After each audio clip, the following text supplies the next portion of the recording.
முறை ஒரு அழுக்கான நாய் படுத்திருந்துதான்.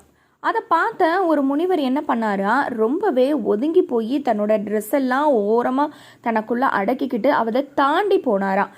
தாண்டி போகும்போது ஒரு பார்வையும் பார்த்துக்கிட்டே போனாராம். என்ன ஒரு கேவலமான ஒரு பார்வை அப்படின்னு சொல்லி நாய் கோவமா கேட்டுச்சான். உடனே அந்த மனிதன் திரும்பி என்ன நாய் பேசுதான்னு ஆச்சரியமா பார்த்தாராம். அது மட்டும் இல்லை, அந்த நாய் சொல்லிச்சான், என் மேலே இருக்கிற அழுக்கு துணியில் பட்டுருன்னு நீ போற, ஆனால் அதை கழுவுனா சரியாக போயிடும். அது உன் மேலே பட்டா கூட அதை கழுவுனா சரியாக போயிடும். ஆனால் நீ பார்த்தியா ஒரு கேவலமான ஒரு பார்வை.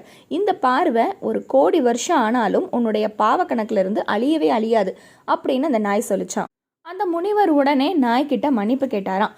மன்னிப்பு கேட்டுட்டு என்னுடைய பாவம் போக்க என்ன செய்யணும்னு கேட்டாராம். அதுக்கு அந்த நாய் சொல்லிச்சான், நீ செய்த பாவங்கள்லேயே மிகப்பெரிய பாவம் மனதால் ஒருத்தங்களை கேவலமாக நினைக்கிறது, மனதால் ஒருத்தங்களை தாழ்வாக பேசுறது மட்டும்தான். ஆமாங்க, பாவத்தை குறைப்பு.